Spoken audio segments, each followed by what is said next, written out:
This video is intended to guide you through all the necessary fundamentals of driving your forklift competently and safely. It is divided into 5 sections. 1. Forklift safety checks. 2. Operating procedures. 3. Shutdown and parking. 4. Refueling and recharging. 5. Using attachments. Please note that no matter which forklift model you're operating, it is important to also read and fully understand the operator's manual before driving. Whilst we trust you will find this video useful, it is not intended to replace any written material.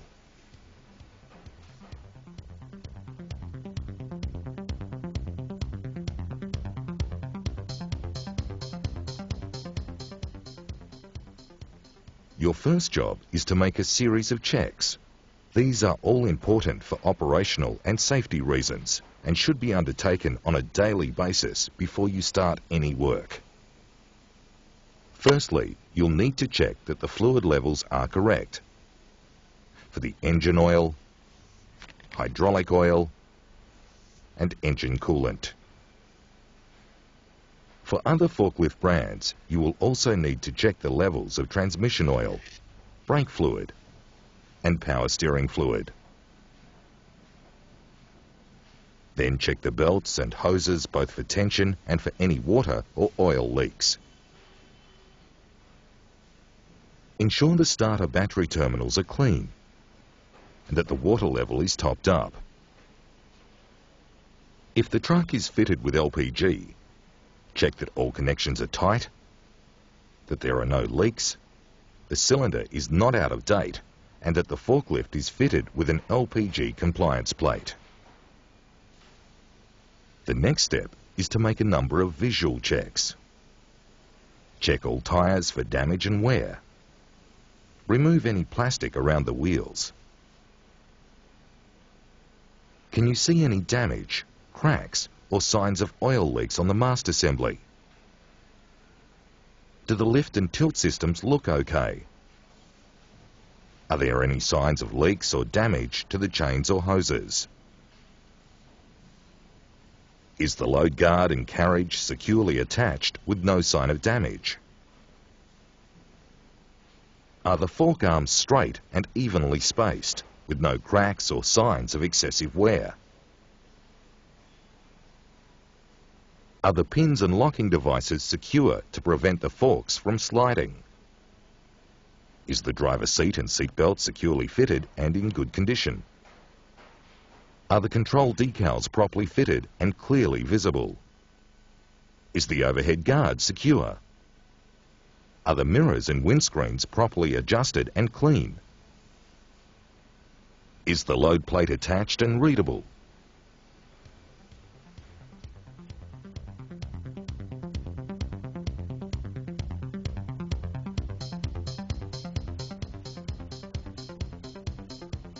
When you enter the cabin, do so from the left side. Do not hold the steering wheel for balance. Adjust your seat for comfort and correctly fasten your seatbelt. If you're using an electric forklift, check that the emergency isolator is operational. Just before you start the engine, make sure the park brake is on and the forklift is in neutral gear. Before you drive, check that all the lights and gauges are functioning correctly. Also check the horn and the reverse beeper. Before you set off, make sure the immediate area is clear. It's also a good idea to check the ground for any oil or fluid stains after you've moved off. Drive forward and in reverse to make sure the brakes are functioning properly. Check the steering from lock to lock and be aware of any odd noises or unusual vibrations. Finally, check all the hydraulic functions. Operate the lift to the maximum, then lower again, all the while checking the hoses and chains. Operate the tilt forwards and to the rear. Move the side shift left and right to full extent, again for leaks and smooth operation.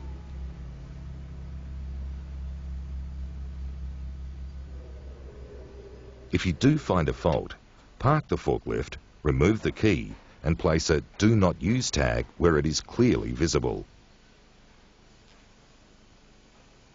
Then report the fault to your supervisor immediately so that a technician can be called.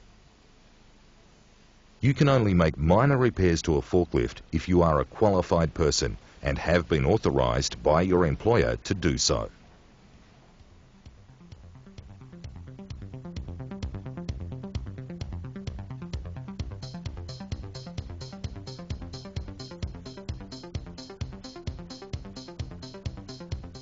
Now that you're confident your forklift is in good working order, you must also check for hazards around you. Are there any power lines or overhead service lines that might be hazardous to you? In low clearance doorways, are the roller doors fully open? Is the floor surface you're working on firm? Are there bumps, holes or soft areas? Are there any surrounding buildings in close proximity? Check road bridges for height clearances and/or weight restrictions. Are there railway lines or any other unusual obstructions within your workplace? Do you know where the walkways are for those on foot? Make certain you use the correct forklift and attachments to complete the job at hand. For example, if there is any dangerous material around, do you have the correct equipment to move it around? Remove any hazards such as string, plastic, pallet boards, cords. Clean up any spills that may cause slippage. Tell your co-workers if you will be operating near them. Make sure they're aware of your operation and, if necessary, place barriers around them. And finally, check that you are suitably clothed with safety boots and personal protective equipment where required. A safety vest is also recommended.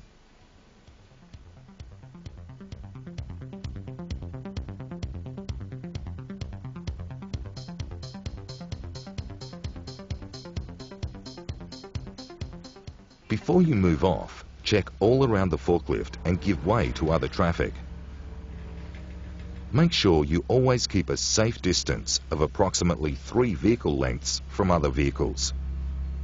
And maintain a safe speed suitable to the conditions you're working in. In general, road rules apply when operating a forklift, so keep left in the aisles. Use the horn at all blind corners and keep the flashing light on at all times. Always look in the direction of travel, and when reversing, make sure you look over both shoulders to check that the area is clear. Always keep all parts of your body within the cabin when traveling. Remember that the rear end of the forklift can travel up to 3.5 times faster than the front when turning. This can create a hazard, particularly for pedestrians. When driving from outside to in, or vice versa, allow a few seconds for your eyes to adjust to the light change.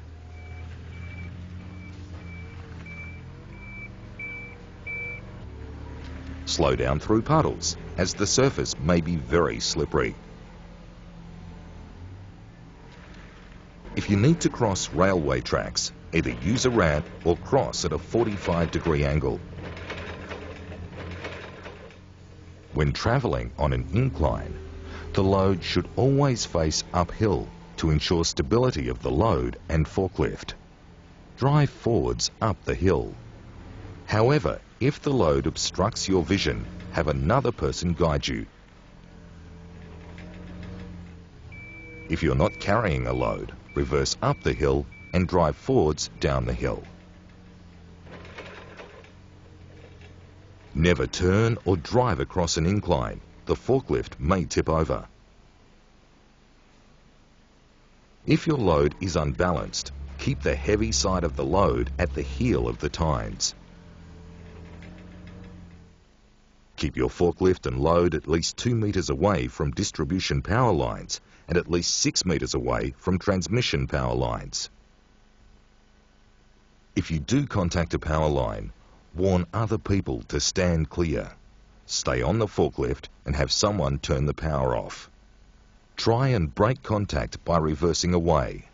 And if you must jump off, don't touch the ground and the forklift at the same time. And of course, no passengers are ever allowed to be carried at any time, unless an approved seat and footrest is fitted within the confines of the overhead guard.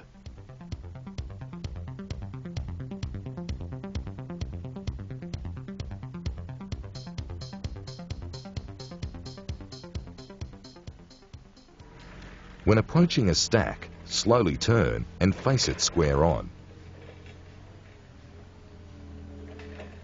If you are not square on, shunt the forklift until you are. Remember that a forklift is just like a seesaw. The balance point is the front wheels. So if you lift too much weight, the truck will become unstable during braking and steering. The rear wheels may lift off the ground. So ensure you check the lift height, load center distribution, and safe working load for your model. The load center distance is measured from the vertical face of the forks to the center of gravity of the load. Remember, the longer the load center distance, the less weight a forklift can carry. Check the weight of the load against the rating plate. If no weight is marked on the load, check the consignment note. Ask your supervisor or calculate the weight by weighing 1 carton and multiplying that by the amount on the pallet. Then add 60 kilograms for the pallet.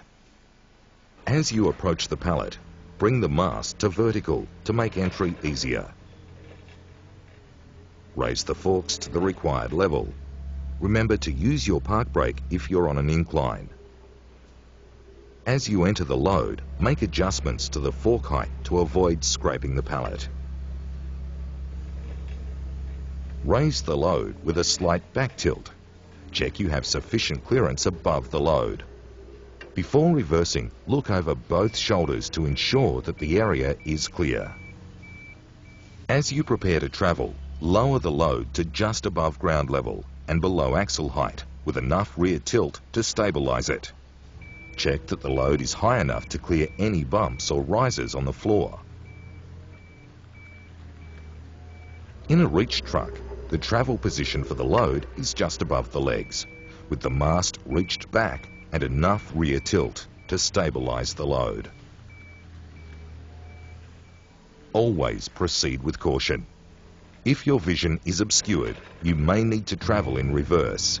If that's the case, make sure you look in the direction of travel.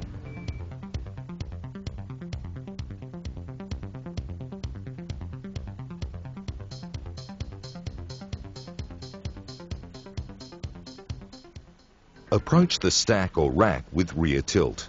Turn and face the stack and shunt if required.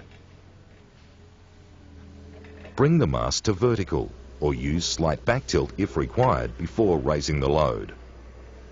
Check the capacity and stability of the rack or stack. Make sure it's rated for the load you're carrying. If you're stacking on top of another load, firstly ensure the bottom stack is stable. If you are putting a load onto a rack, raise the load to the required height, making sure there is enough clearance overhead. Remember to use the park brake if you're stacking on an incline. Drive forwards until the load is squarely over the stack. Check for clearance as you go. Lower the load and check for stability. Settle the load evenly and lock onto the rack. Look over both shoulders before reversing clear of the rack. Don't scrape the load or the rack. Lower the forks to the travel position, just above ground level. Again, look over both shoulders before reversing to make sure the road is clear.